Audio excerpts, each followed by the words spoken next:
Hello friends, आज हमारे पास एक स्टूडेंट है और इनका क्लास चल रहा है स्मार्ट टीवी रिपेयरिंग का।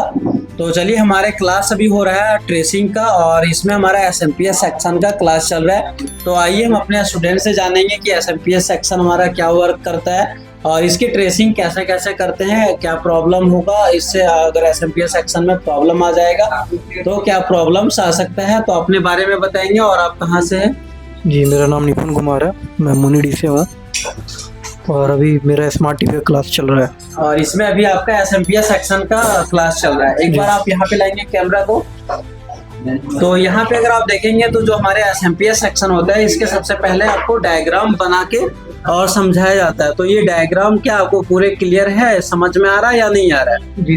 तो ये हमारा जो टीवी का बोर्ड होते हैं इसमें एसएमपीएस सेक्शन लगा हुआ होता है, इसके कंप्लीट ये डायग्राम बना हुआ है। अभी जो यहाँ पे आपको ये डायग्राम दिख रहा होगा, ये किस चीज का है? ब्रिज रेक्टिफायर का। ब्रिज रेक्टिफायर का। इस मदरबोर्ड में ब्रिज रेक्टिफायर कहाँ पे लगा हुआ है? यहाँ पे लगा। इसका वर्क क्या होता है? ये सर एसी वोल्टेज को डीसी में कन्वर्ट करता है। डीसी में कन्वर्ट करता है। और इसमें हमारे कितने डायोड लगे होते हैं? 4 डायोड लगे होते हैं। तो इसका टेस्टिंग कैसे कर सकते हैं अगर ये सिंगल डायोड वाले लगे हो तो?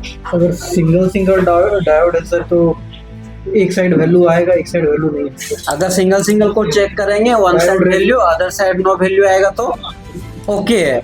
ठीक है, चलिए और भी हम आगे देखते हैं कि यहाँ पे ये कंपोनेंट एक आपको दिख रहा होगा, ये कौन से कैपेसिटर है? ये सर पोलराइज कैपेसिटर है। पोलराइज कैपेसिटर है। यहाँ पे कितने वोल्टेज आपको देखने को मिलता है? 300 वोल्टेज। 300 वोल्टेज मिलता है। तो हमारा ईएमआई सर्किट ओके होता है।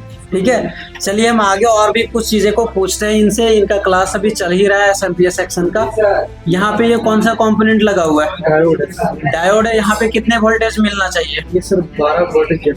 12 वोल्टेज अगर मिल रहा है तो एसएमपीएस सेक्शन क्या रहेगा, ओके रहेगा या खराब? ओके रहेगा सर। ओके होगा तो 12 वोल्ट आपको यहाँ पे मिलता है। चलिए और भी एक यहाँ पे एक दूसरा कंपोनेंट दिख रहा है, ये कौन सा कंपोनेंट है? ये सर ऑप्टोकॉपलर है। इसका काम क्या होता है? ये फीडबैक देता है सर। फीडबैक देता है। एसएमपीएस सेक्शन और हमारे जो स्विचिंग सेक्शन होता है, ये दोनों के बीच में फीडबैक देने का काम करता है। ठीक है, चलिए अगर आपको इस डायग्राम में पूछा जाए तो यहाँ पे ये पूरे डायग्राम क्या आपको ओके है, ये समझ में आ रहा है या फिर नहीं आ रहा है? पूरे समझ में आ रहा है। स्टूडेंट यहाँ पे सीखना चाहे अगर टीवी रिपेयरिंग, तो क्या इजी है, अगर सीख सकता है या नहीं सीख सकता है? इजी है। थोड़ा सा मेहनत करना पड़ेगा क्योंकि ये आपके लिए नई न्यू होता है। तो कोई भी चीजें आप नए जब भी सीखना स्टार्ट करते हैं तो थोड़ा सा डिफिकल्ट लगता है, क्योंकि ये इलेक्ट्रॉनिक चीजें हैं और सारे छोटे छोटे कंपोनेंट से मिल करके बना होता है। लेकिन ऐसा नहीं है कि आप इसको सीख नहीं सकते हैं। अगर आप भी 10-12 करके अगर बैठे हैं, अपने से खुद का रोजगार स्टार्ट करना चाहते हैं, तो आप अपना एक नए टीवी रिपेयरिंग या फिर मोबाइल रिपेयरिंग, स्मार्ट टीवी हो गया, लैपटॉप रिपेयरिंग, ये सब चीजें का शॉप को ओपन कर सकते हैं।